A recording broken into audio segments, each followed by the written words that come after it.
il est soumis à des relations diplomatiques. Mais déjà quand il dit il fait recours au Kenya pour lui donner des contingents pour l'aider à mettre fin à la guerre de l'Est, c'est pour dire officiellement, clairement, à face du monde, Nations Unies, que votre MONUSCO est incapable. Merci d'être avec nous encore pour ce nouveau numéro de votre émission Face au pouvoir. Qui reçoit aujourd'hui un des acteurs de la société civile. Il s'agit de M. Sammy Owechi, qui est coordonnateur du mouvement patriotique de la jeunesse, à qui nous disons bienvenue dans notre plateau. Merci Madame Mariana, merci aussi à cette invitation, à cette belle émission Face au pouvoir. Nous allons tenter de contribuer effectivement pour que notre pays soit ce pays qui, nous estimons de la grandeur, prospère et un grand pays au centre de l'Afrique. Alors Sammy Owechi, sorti du gouvernement, on en parle dans votre émission. Vous êtes sans doute depuis le 12 avril, nous avons déjà le gouvernement Sama Lukonde mis en place, plus de 56 ministres. Quelle est votre lecture face à cette sortie du gouvernement? Merci beaucoup madame. C'était un moment très attendu par le peuple congolais. Comme vous le savez, c'est depuis octobre 2019 que ces pays officiellement, pour ne pas dire officiellement, on n'avait plus de gouvernement parce qu'il n'y avait plus de conseil de ministres. Nous étions un pays qui a stagné pendant plus de 6 mois presque et c'était pour les Congolais tout un calvaire parce que vous savez, dans notre pays, l'administration ne joue pas son rôle vis-à-vis du politique. Les ministres, en réalité, sont ceux qui prennent tous les pouvoirs, toutes les décisions. Notre administration est tellement faible qu'à l'absence du gouvernement, on sent qu'il y a un vide. Et c'est important que nous ayons ce gouvernement, bien que nous on attendait comme promis. Déjà à l'avance, le Premier ministre nous avait promis d'avoir un gouvernement de 45 membres parce que nous sommes dans une situation très difficile qu'il faudrait économiser un peu d'argent pour permettre à financer ça dans les secteurs de développement. Mais malheureusement, au lieu de 45, nous sommes encore à 56.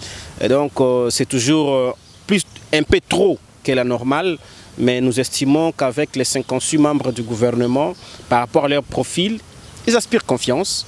Il reste à nous, société civile, nous, population, de jouer notre rôle pour les obliger, je dis bien les obliger à nous donner le résultat.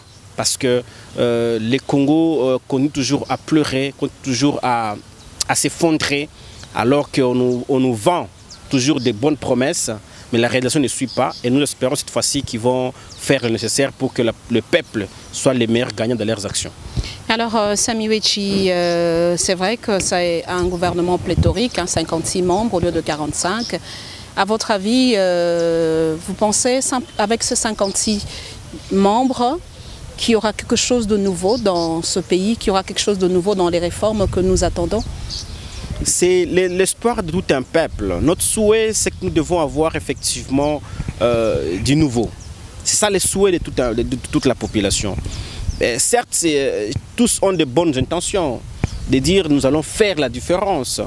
Le Premier ministre Sama, que je connais personnellement quand il était encore ministre de la Jeunesse, c'est un homme de défi. Nous savons qu'il a besoin effectivement d'apporter cette nouveauté, d'apporter du changement. Mais je sais qu'il sera peut-être pas facile, on ne sera pas la main libre à tout ce qui est comme présentateur politique. Comme vous savez, son souhait est d'avoir 45 membres. Mais il est passé de 45 à 56 parce que les présenteurs politiques ont prévalu sur sa volonté. Mais comme il est dans une situation d'inconfortabilité pour qu'il agisse de son propre gré, il est entouré par de partis politiques qui veulent à tout prix faire passer leur volonté avant la volonté de lui-même en tant que chef du gouvernement. Nous sommes là pour lui rappeler qu'il est chef du gouvernement. Il a tous les pouvoirs constitutionnels d'agir en tant que chef du gouvernement. Il ne doit pas se laisser à chaque fois faire par les caprices de politique. D'où même le mouvement patriotique a des propositions que nous allons d'ici là lui transmettre officiellement pour qu'il essaie un peu de verrouiller un peu le pesanteur politique, qu'il ne puisse pas influer sur sa manière, sur sa volonté de bien gérer la République. Nous savons que nous sommes dans un pays très fragile parce que nous sommes une addition de plusieurs ethnies, de plusieurs composantes politiques. Mais nous estimons que la mère patrie devait primer sur toutes ces pesanteurs. Et que le Premier ministre Sama, le chef de l'État, pas celui qui nomme le Premier ministre, nous souhaitons qu'il lui accorde tout son pouvoir, tant que Premier ministre, qu'il puisse essayer un peu d'asseoir sa politique gouvernementale et d'exiger le résultat à tous ses collaborateurs ministres. Vous estimez que, vous le dites dans votre discours, pendant que vous étiez en train de parler, Sama Lukonde, un homme de défi. L'un des grands défis que j'ai vu en regardant son programme du gouvernement, 36 milliards de dollars comme budget, c'est du jamais vu en RDC. Comment prenez-vous la compréhension de ce grand budget? Il a parlé de 36 milliards pour 3 ans.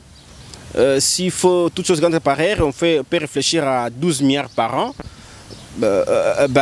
C'est pas impossible pour un Congo. On ne l'a jamais eu auparavant. C'est pas impossible pour un grand Congo. Oui, ce n'est pas il a mis la barre très haute. Oui. Vous vous rappelez qu'en 2019, pour le budget 2020, on va parler de 10 milliards. Oui. On n'a même pas atteint la moitié. Parce qu'on a donné des raisons de pandémie et tout ça. Lui, il met la barre très haute à 12 milliards l'an. S'il faut diviser les 36 milliards par 3, par les 3 ans, j'espère que le pays est capable. Nous sommes capables de le faire. Mais il faudrait effectivement que ce gouvernement ait la même mise sur tous les mécanismes de mobilisation de recettes. Moi, je suis expert en fiscalité. Je sais que tous les économistes avertis vont dire qu'il faut une pression fiscale pour en avoir. Moi, je vais le rappeler que trop d'impôt tue l'impôt.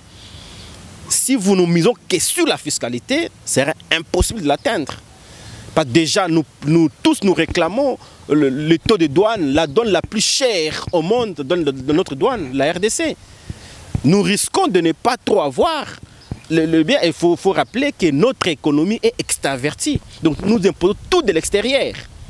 Donc s'il faut miser seulement sur la fiscalité, nous estimons que ce serait un échec. Mais s'il y a d'autres mécanismes à mettre en place pour effectivement mobiliser les recettes, nous souhaiterons qu'ils nous expliquent effectivement comment ils vont y arriver. Mais on n'oublie pas effectivement qu'il y a le Zolobambi nous l'a dit, qu'il y a à peu près 15 milliards de dollars qui se volatilisent chaque année. Oui. Donc j'espère bien si l'état de droit, comme on nous le chante chaque jour, va effectivement... On nous le chante ou comme on les vit? Quand je dis on le chante, parce que l'état de droit n'est pas l'état gendarme.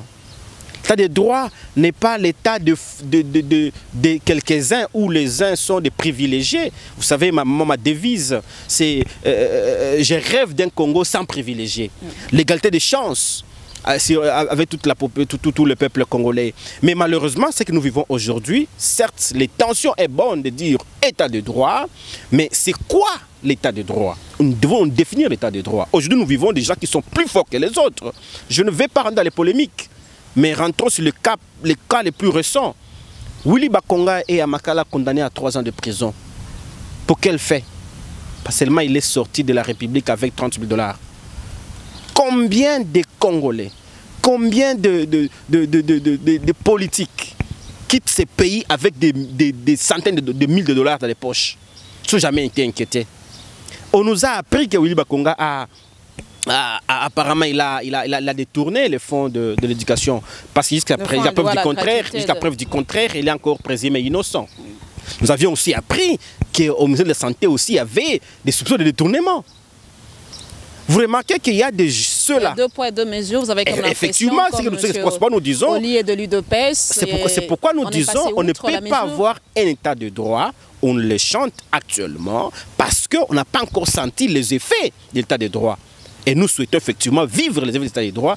Tous sommes égaux devant la loi. Donc, tout le monde vous avez comme l'impression que l'état des droits concerne plus seuls les anciens du FCC que ceux qui sont dans... Ça donne l'impression. Ça donne l'impression. Aujourd'hui, nous vivons de ceux-là. Nous attendons souvent... Mais Vital Kamerhe qui a été condamné en prison. prison. À ce que je sache, il n'est pas du FCC. Vital Kamerhe, si vous suivez, je ne suis pas de son parti, mais si vous suivez ses avocats, vous suivez le membre de son parti, vous trouverez qu'il prouve effectivement que Vital Kamerhe, dans le droit pénal congolais, il n'y a jamais eu d'infraction intellectuelle. Mais on nous dit aujourd'hui qu'il a été condamné à 20 ans pour infraction intellectuelle. Moi, je suis fisc de formation, madame. Parce que c'est quoi un économiste? On ne peut pas condamner une entreprise privée pour le cas, ce que vous appelez entre guillemets, de détournement. Une entreprise privée peut détourner l'argent de l'État. Ça n'existe pas. Là, il y a Jamal qui est opérateur économique. Je ne le défends pas. Mais nous verrons les faits. À quand de conflits en matière économique, nous avons les tribunaux de commerce qui existent. Nous avons d'autres tribunaux. Mais si on condamne un opérateur économique dans des faits de détournement, on considère que l'opérateur économique travaille pour l'État, était agent de l'État. Celui qui détourne, c'est un agent de l'État qui avait les moyens de l'État et les a utilisés autre que le but précis de ces moyens-là. Mais pour Jamal, donc il y a à boire et à manger. Moi, je ne suis pas dans les polémiques des politiques, mais moi je voudrais un état de droit équitable, une justice équitable, une justice sans pesanteur politique. C'est ce que nous recherchons. Parce que si nous continuons à parler de l'état de droit qui est un souhait d'un peuple, mais que nous voyons le fait sur le terrain, ça ne reflète pas effectivement cette justice équitable, nous risquerons demain, aujourd'hui nous avons l'union sacrée, tous sont de l'union sacrée, tous ceux qui gouvernent aujourd'hui, nous risquerons d'avoir un gouvernement qui ne sera jamais interpellé parce que et le Parlement, et le Sénat, et le gouvernement, c'est l'union sacrée. Nous risquerons d'avoir l'IGF qui ne touchera jamais le dignitaire du pouvoir, et l'état de droit sera juste un slogan. Nous voulons voir une justice qui touche tout le monde, comme j'ai toujours dans mes réflexions, que nous rêvons un Congo sans privilégiés. Un Congo où la redevabilité sociale soit un principe sacro-saint de la gestion de la République. Ça, c'est le plus grand souhait. Mais nous avons confiance, nous faisons confiance à cette bonne volonté d'apporter ce changement. Mais nous avons des doutes parce que nous disons la pesanteur politique pèse beaucoup plus sur le gouvernement qu'en réalité on devrait voir un gouvernement plus indépendant, plus libre à répondre aux besoins de la population. Alors vous dites que la pesanteur pèse plus sur le gouvernement et en même temps Sama Lukonde, un homme de défi, un homme qui est habitué à défier. Il a été ministre de la Jeunesse, il a été à la tête de la GECAMIN, donc c'est comme lui-même le dit, un gouvernement de warriors. Donc allons-y, voyons ce qui va se passer. Mais je me pose la question à cet instant, le gouvernement aujourd'hui, à 2 ans et demi de 2023, qu'il sera une année électorale, si je ne m'abuse. Est-ce que vous pensez qu'avec le gouvernement Sama Lukonde, nous irons aux élections? Bon, d'abord, je voudrais souligner une chose, que nous ne serons pas là pour observer. On ne va pas voir, attendons voir. Non, nous, on n'entend pas voir. Nous allons travailler avec eux dans l'autre camp. C'est-à-dire, et son gouvernement, nous sommes au contrôle. Est-ce qu'il y a un budget dans les 12 milliards qui sera reparti pour chaque année, qu'il est obligé de mettre en place? Est-ce que vous pensez qu'il y a un grand montant qui sera alloué pour les élections de 2023? Quand nous définissons Sama Lukonde comme un homme de défi, c'est par rapport à ce que nous savons de lui. Sama, à chaque réclamation de la population, lui transforme ça en un défi cher à relever ce défi. Ça, je reconnais cette qualité au Premier ministre Sama Lukonde. Je martèle beaucoup plus sur la pesanteur politique. C'est pour dire que vous devez lui laisser la main libre de travailler, comme il a toujours bien fait les choses. Nous espérons qu'il va les faire. Le chef d'État a rassuré la population que les élections auront bel et bien lieu en 2023. Je suis sûr que les parlementaires, étant liés aux élections, ils ont bien lu les programmes du gouvernement. C'est-à-dire qu'il y a un budget réservé effectivement aux élections. Mais nous avons toujours un peu de doute sur la manière de faire. Les élections, c'est comme une grossesse. Si vous ne donnez pas le temps de préparation voulu, au risque d'avoir un prématuré. Une grossesse dure 9 mois pour avoir un bon enfant. les élections peuvent se préparer pendant 2 ans pour avoir de bonnes élections. Ce que nous craignons simplement, c'est faire des élections précipitamment et des élections gâchis. C'est ce que nous craignons. Mais nous estimons à en croire aux propos du chef de l'État, à en croire au défi du gouvernement, à en croire effectivement à la lutte du sphinx de l'humanité, d'où provient le chef de l'État. Ils ne feront... La démocratie, c'est aussi effectivement le respect des calendriers ou le respect de la Constitution. La Constitution nous dit, 5 ans après, il faut un gouvernement. J'ai aimé la réponse du président rapidement parce que le président de la République a répondu aux militants de l'UDPS qui estimaient que le mandat devait commencer à partir du gouvernement Sama. Ils ont répondu automatiquement 2023. C'est pour leur dire, laissez vos chantages, laissez vos chansons. Donc nous espérons qu'il y aura élection, mais nous rappelons au gouvernement que la CENI n'est pas une machine automatique d'augmenter la vitesse ou de ne pas diminuer la vitesse. C'est une institution qui doit travailler dans le temps. Il faudrait bien donner le moyen, bien donner ce qu'il faut lui donner bien avant pour qu'il nous prépare une bonne recette électorale. Et Corneille Nangaa l'a dit, nous sommes déjà en retard, 1 an de retard de préparation, mais nous estimons que le temps qui nous reste, si nous mettons des personnes qu'il faut, à la place qu'il faut, à la CENI, sans pourtant tenir compte effectivement de celui qui me convient et qui ne me convient pas, des personnes comme nous estimons des preuves du contraire, que Ronsard Malonda était le meilleur de candidats à ces postes-là pour relever ces défis de la CENI. Mais s'ils estiment qu'il faut changer les personnes, nous voulons voir des personnes capables effectivement. Est-ce que vous pensez, je ne vous arrache pas la parole, vous dites que pour vous, Ronsard Malonda était l'un des meilleurs candidats pour la présidence de la CENI et qu'aujourd'hui, il y a beaucoup de, il faut se le dire, beaucoup de franges qui ne sont pas d'accord, notamment l'Église catholique n'a pas été d'accord avec Ronsard Malonda. Est-ce que vous pensez qu'il y a des agendas cachés justement qui ont milité à ce que Ronsard soit mis à l'écart? D'abord, il faut souligner que l'Église catholique n'a jamais été d'accord avec tout le peuple de la CENI. Depuis 2006. Malou est on a quand même vu un de grands noms venu de l'Église catholique. Je vais rappeler l'histoire, madame. L'abbé Malou, prêtre catholique, les catholiques ne l'ont jamais soutenu en 2006. Il est réparti. Nous avons Ngoïmou Lunda. Les catholiques n'ont jamais été d'accord avec Ngoïmou Lunda. Il est réparti. On nous a ramené encore Malou. Toujours catholique contre Malou. Il est réparti. On a amené Corneille Nangaa. Vous vous rappellerez qu'il n'était pas d'accord avec Corneille Nangaa. Et quand on a eu la proposition de Ronsard Malonda, c'était toujours le même problème avec les catholiques. Nous espérons cette fois-ci, peut-être si ce n'est pas Ronsard qui va revenir, parce qu'il faudrait souligner, bien que les catholiques ont refusé Ronsard, mais ils n'ont jamais démenti ou nié ses compétences électorales. Donc si aujourd'hui il faut parler des experts électoraux dans ces pays, dans les 3 premiers experts, on ne manquera pas Ronsard Malonda.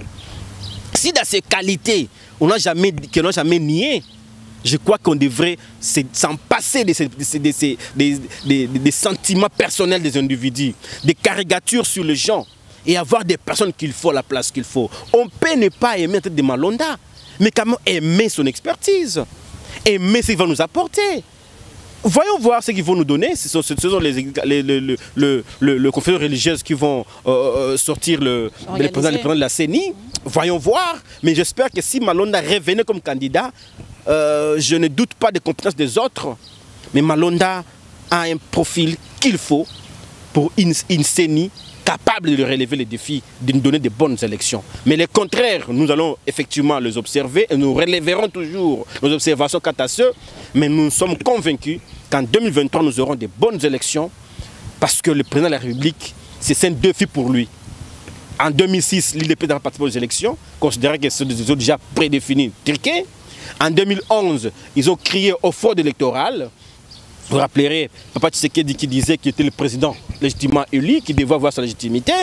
Et donc, le président Tshisekedi a le devoir et l'obligation de nous produire des bonnes élections pour nous prouver qu'il est le fils du Sphinx, qui est celui qui a lutté 38 ans dans l'opposition pour que le Congo soit un état de droit, un état démocratique, un état prospère. Parce qu'il faut souligner que l'UDPS signifie Union pour la démocratie et le progrès social. Tant qu'on ne sera pas unis en tant que peuple congolais, tant qu'on n'aura pas la bonne démocratie, tant qu'on n'aura pas le progrès social, l'UDPS n'aura pas son sens. Donc ils doivent travailler en fonction même juste de leur parti, l'UDPS. Mais si le chef de l'État, quand il est président de la République, n'est pas seulement président pour ceux de l'UDPS. Non, je ne parle pas de l'UDPS comme parti. Vous mettez plus l'accent sur l'UDPS comme étant... Madame, je ne parle pas de l'UDPS comme parti. Je parle de l'UDPS comme l'idéal ou l'idéologie, mais c'est l'idéal. L'UDPS comme parti, c'est une organisation, pas de l'union pour la démocratie. Nous voulons avoir l'union dans le pays, l'unité de tous les Congolais. Nous voulons avoir une bonne démocratie et nous voulons avoir le progrès social. C'est ça ce que nous souhaitons. Qui revient à l'UDPS? L'UDPS pas comme organisation, l'UDPS comme idéologie, comme idéal. Et nous voulons que le président de la République ici, issu d'une idéologie, d'une idée profondément réfléchie par le père fondateur de l'UDPS, qui nous aide à accomplir cette vision. Madame, on ne crée pas de parti politique, on ne parle de notion de parti politique par sentiment. Non. Quand nous disons nous sommes un mouvement patriotique, parce que nous, notre idéal, c'est de faire tout Congolais un vrai patriote. C'est notre lutte, on ne cherche pas autre chose. Nous voulons voir qu'un journaliste fait son travail pour que la nation congolaise puisse avancer, puisse réussir. Nous voulons vendre la bonne image de la République.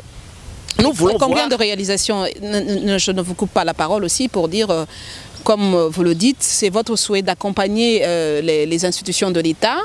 Depuis que le mouvement patriotique existe, dites-nous en termes de réalisation, qu'est-ce que vous avez déjà pu faire pour cette nation congolaise que vous brandissez tant? Je crois que cette émission sera trop courte pour vous donner les chapelets de nos actions, mais je vais vous donner le cas le plus récent. Ou le plus fort, que moi je dirais le plus fort.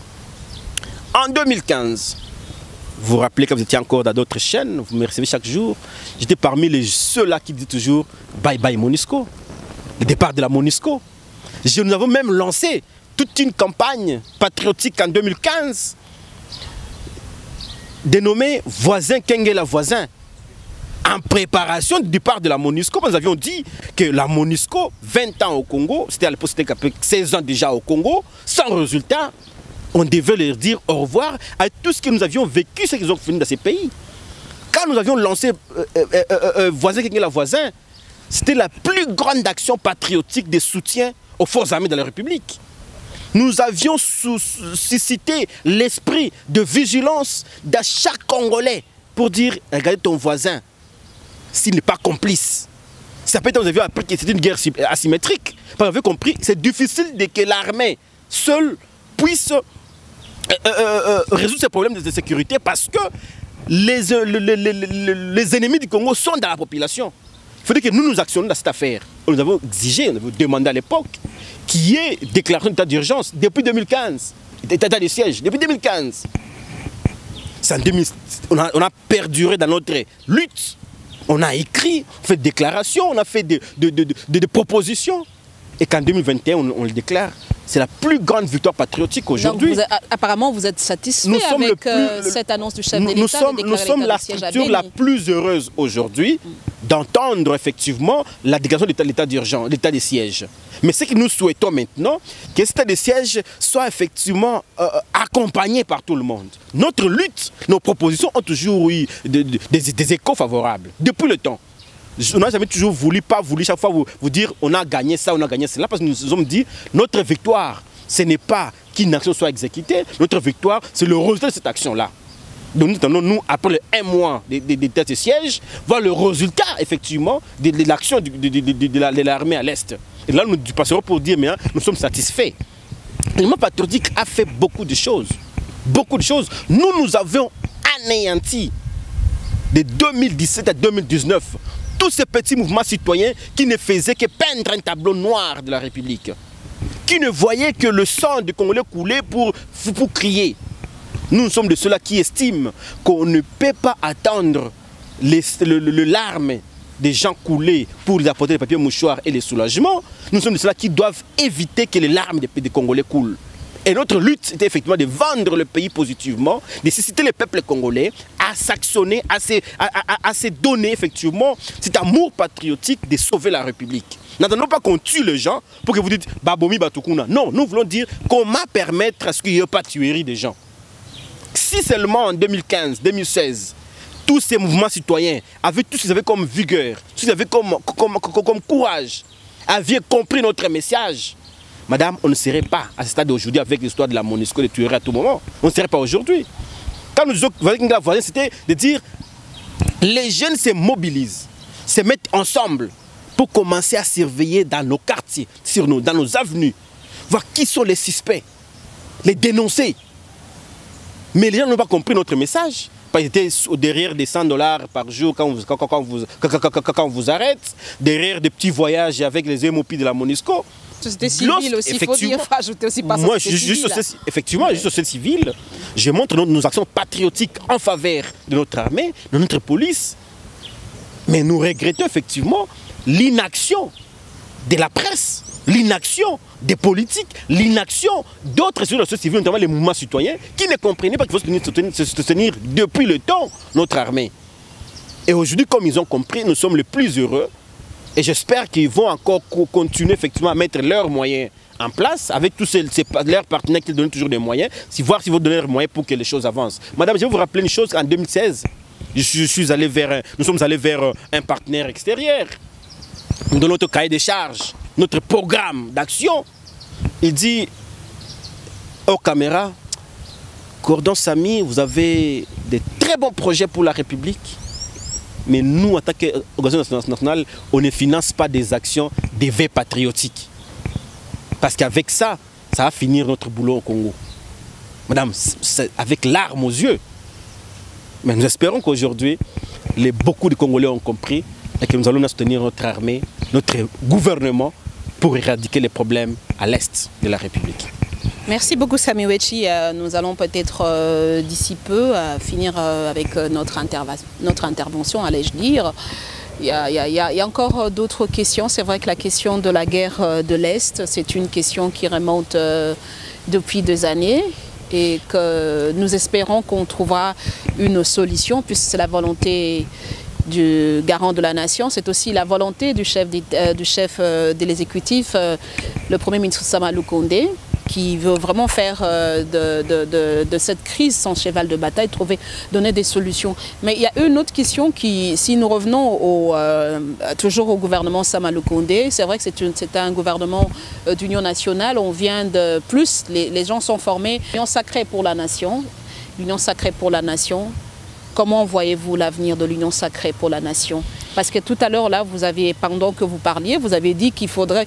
Sama Lukonde, le Premier ministre, est une personne que vous connaissez, un homme de défi, un homme qui aime relever le défi, un homme qui transforme les situations difficiles, il s'en encapare et il donne deux solutions. Mais il faudra qu'il trouve aussi la facilité, c'est-à-dire quelque part, il faudra qu'il trouve des personnes qui l'accompagnent. Si nous devons revenir, l'une des choses qui a fait que nous avons le gouvernement Sama Lukonde aujourd'hui, Ilunkamba n'était pas mauvais, mais on a eu des problèmes. Pourquoi? Il y avait un problème des mariages, les idées ne se mariaient pas dans une même équipe. Est-ce que vous pensez qu'aujourd'hui, avec l'Union sacrée, puisque une grande partie des ministres qui sont issus de l'Union sacrée, pensez-vous qu'il aura la mainmise, qu'il aura la facilité à répondre aux aspirations de la population congolaise? En tant que patriote, le plus grand souhait, effectivement, c'est avoir le résultat, avoir une union qui, effectivement, va vivre l'union, un gouvernement uni pour permettre à ce que les Congos puissent espérer un grand changement. J'ai annoncé tout au début que les pesanteurs politiques risquent d'anéantir l'action du Premier ministre. Bon. Quels sont ces pesanteurs, si on peut le savoir? Quelques-uns, vous pouvez énumérer quelques-uns. Déjà, le seul Premier ministre, c'était d'avoir 45 membres du gouvernement. Comment nous étions arrivés à 56? Les politiques ont pesé sur lui. Ce n'était pas son souhait. Nous ne voulons pas que cela puisse continuer dans la réalisation. Que parce qu'il faudrait à tout prix changer tel ministre, parce que le ministre est ici de tel camp politique, de l'autre parti politique, il ne faut pas les toucher. C'est que nous évitions que cela arrive. Par exemple, je vais vous donner peut-être les éléments que nous voulons proposer au Premier ministre, qui vont peut-être vous donner une idée. C'est ce que nous attendons du Premier ministre. Pour notre cas, nous disons que le Premier ministre doit imposer qu'aucun ministre ne puisse animer une matinée politique. Qu'aucun ministre ne puisse participer dans les actions d'un parti politique. On va dire, ah, vous êtes trop dur avec le ministre. Non, ils sont ministres du gouvernement et ministres de la République. La République n'est pas un parti politique. Déjà, quand un ministre en fonction quitte la ville pour aller animer une conférence politique d'un camp politique, il veut nous dire quoi? Voilà parmi nos premières propositions. Quand nous disons ça, on va nous dire, écoutez, vous voulez fragiliser les partis politiques. Non, nous voulons faire effectivement la différence entre un membre du gouvernement qui devient automatiquement apolitique, il faut souligner, il a le statut d'un agent de l'État. D'un agent de l'État, un fonctionnaire de l'État. Vous n'avez plus le droit d'avoir un parti politique. Donc, on ne peut pas avoir un ministre qui anime une conférence politique. Un ministre qui participe des actions politiques. On ne peut pas les voir. Parce que vous allez voir maintenant, tous les fonds de fonctionnement du cabinet tournent autour des actions politiques pour leur parti. Nous voulons voir un ministre, le gouvernement évalué chaque 3 mois. Nous voulons voir le gouvernement nous publier officiellement les actions, les chronogrammes d'action de son ministère.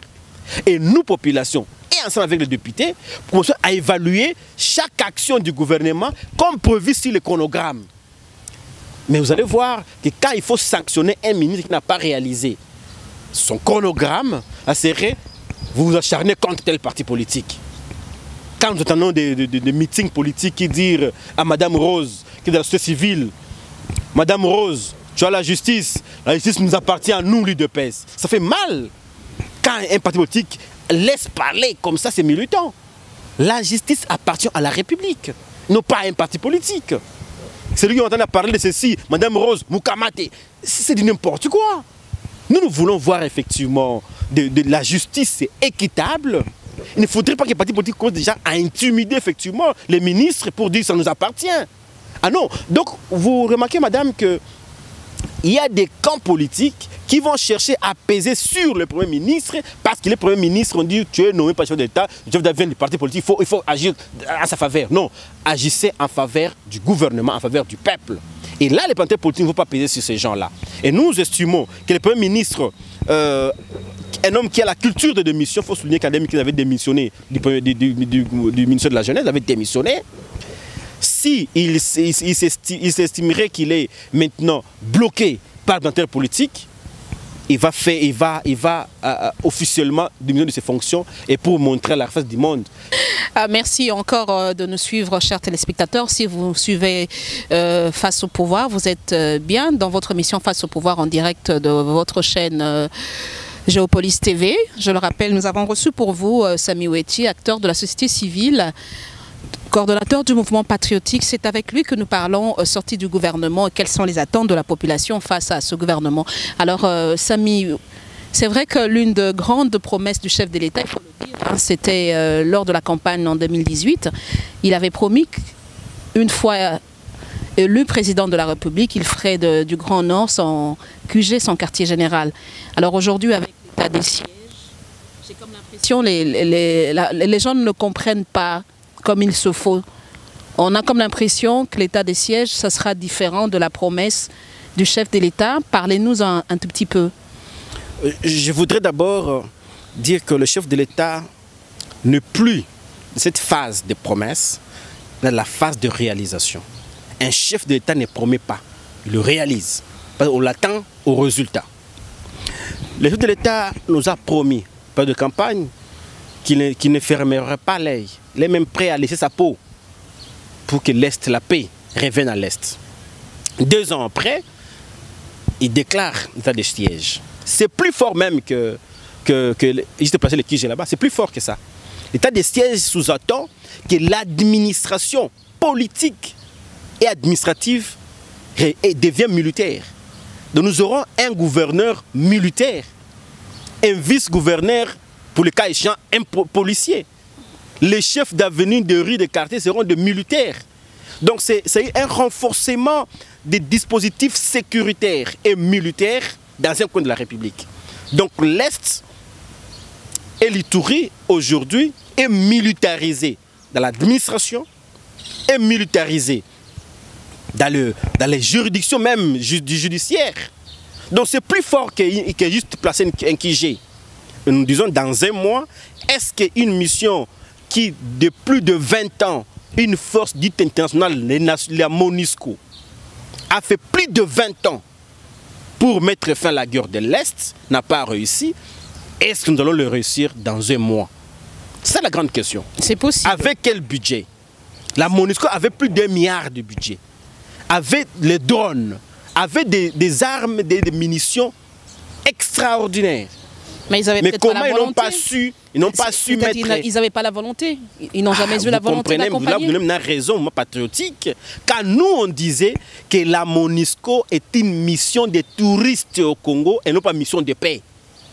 Parce que dernièrement, on tuait même à 10 mètres du siège de la MONUSCO, sans intervention. Vous comprenez aujourd'hui que nous avons maintenant raison de demander à la MONUSCO de partir. Quand le chef de l'État, il ne peut pas dire ça comme nous. Le chef d'État, il est soumis à des relations diplomatiques. Mais déjà, quand il dit, il fait recours au Kenya pour lui donner des contingents, pour l'aider à mettre fin à la guerre de l'Est, c'est pour dire officiellement, clairement, à face du monde, Nations Unies, que votre MONUSCO est incapable de m'aider. Je fais recours à mes pays frères et amis. C'est ce qu'il a voulu dire tout simplement. Donc la MONUSCO doit nous laisser de l'espace, parce que vous savez que l'armée aussi parfois a du mal à agir librement, parce qu'elle sait que la MONUSCO fait toujours des rapports et des rapports. Madame, dans toute guerre, toujours des victimes. D'ailleurs, nous sommes plus victimes, c'est cette guerre asymétrique, parce qu'on n'est pas libre d'agir. La MONUSCO s'interpose toujours avec des rapports de droits de l'homme, avec des rapports de cela. On accuse nos généraux qui sont aptes sur le terrain de faire n'importe quoi. Donc tout ça, nous ne disons pas qu'ils ne débordent pas. Certes, il y a des débordements de nos forces armées parfois. Mais quand vous les bloquez en action, vous cherchez de cesser les faits, cherchez de négocier avec le rebelle. Rappelez-vous que les Américains ne négocient pas avec le rebelle. Un Américain tué par un rebelle aux États-Unis, les États-Unis indexent l'État d'origine de ces tueurs. Ils quittent les États-Unis pour aller chercher un homme en Afghanistan. Un homme.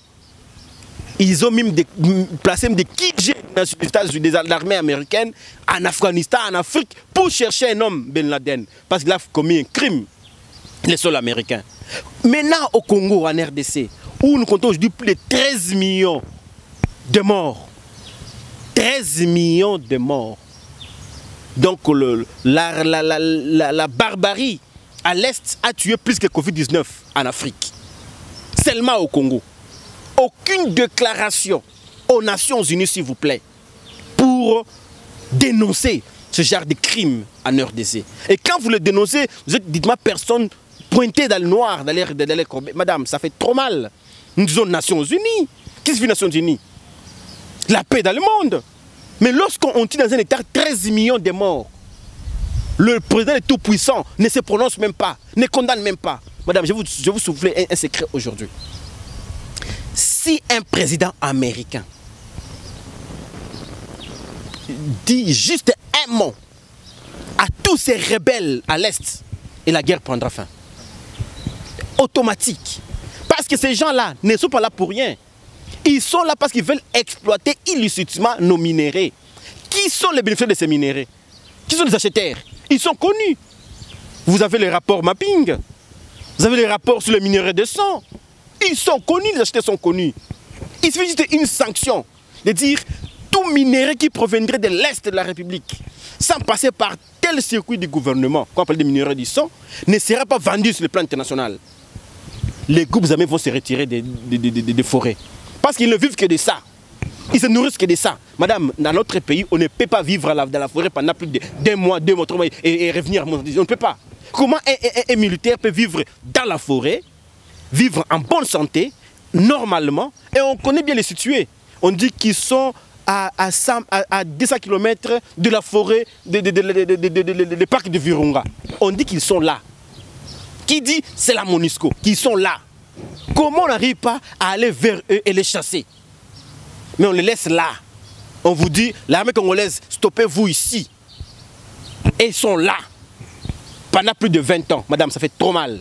Et je pense qu'il est temps qu'avec l'état de siège qu'on vient de déclarer ici, les chefs de l'État, a peut-être bien fait, mais nous voulons voir des actions qui vont accompagner l'état de siège. Nous voulons voir effectivement que ces gens-là qui sont situés quelque part, l'armée ne se distrait pas de rester en ville, qu'ils poursuivent leur QG, leur général, comme l'a fait Mamadou Ndala. Mamadou Ndala a mis de nuire ce type qui se disait seigneur de guerre, Bosco Ntaganda. Jusqu'à même oublier son chapeau dans son bouqueur. Voilà ce que nous cherchons, nous voulons voir. Notre armée est capable de le faire. Il suffit tout simplement de donner le moyen, justement de les accompagner. Nous aurons des résultats. Mamadou l'a prouvé, Baouma l'a prouvé autant de fois. Donc nous voulons effectivement aujourd'hui l'état de siège puisse donner cette possibilité à notre armée d'agir sans être inquiétée. Et vous, madame, vous devez le savoir aujourd'hui que les dégâts collatéraux dans toute guerre existent. Si l'armée attaque quelque part et que s'il n'y a jamais 1, 2, 3 civils qui perdent leur vie, mais pour sauver des millions de civils, ce sont des dégâts collatéraux, ça existe. Au lieu de continuer de mourir chaque jour victime par machette, par, je ne sais pas, par les roues, enterrés dans les fosses communes, enlever même des gens. Vous venez d'apprendre il n'y a pas longtemps qu'un imam vient d'être tué en plein mosquée.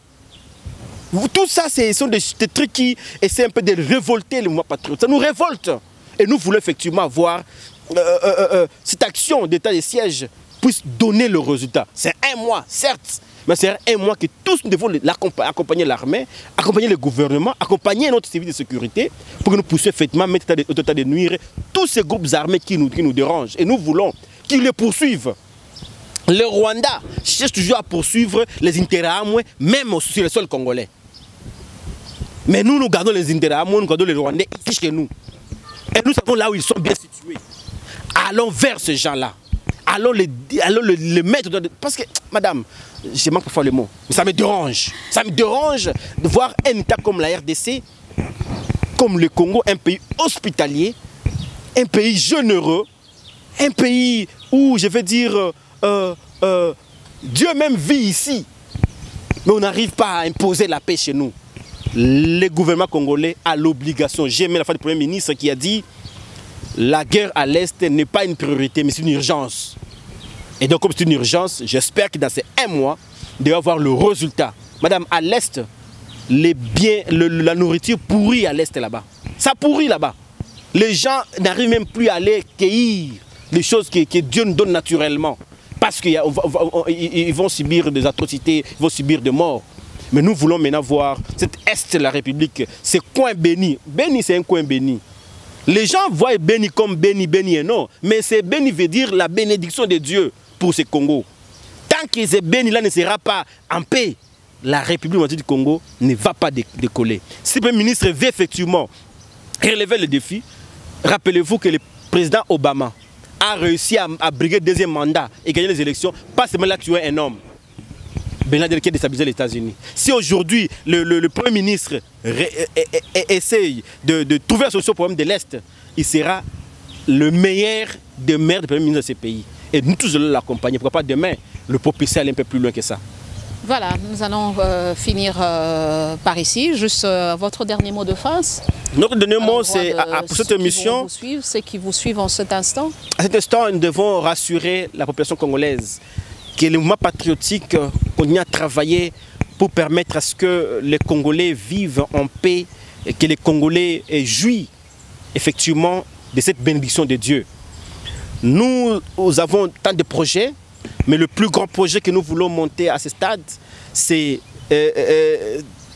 la traduction de ces 346 actions du gouvernement dans toute langue nationale pour permettre effectivement à chaque Congolais de suivre de pas à pas l'action du gouvernement. Nous voulons demander au Premier ministre que chaque ministre dans son secteur puisse nous publier un chronogramme d'action et d'activité pour permettre aux Congolais de les surveiller, de suivre, de les accompagner dans leur action. Et nous allons toujours demander au Premier ministre d'évaluer en fonction de leur programme d'action chaque ministère. Et le ministère qui ne va pas donner de résultats, qui n'hésite pas à les remplacer le plus tôt possible parce qu'il n'a pas droit à l'erreur. Au peuple congolais, de faire confiance au gouvernement. Le peuple congolais, on n'a pas intérêt de faire l'opposition. Nous devons faire les propositions. Et nos propositions doivent aller dans le sens d'accompagner le gouvernement, dans le sens d'accompagner le peuple congolais, tout ce que nous faisons. Réfléchissons. Nous sommes intelligents, nous sommes forts, nous sommes une grande nation. Ensemble, nous sommes forts. Ensemble, nous allons relever les grands défis.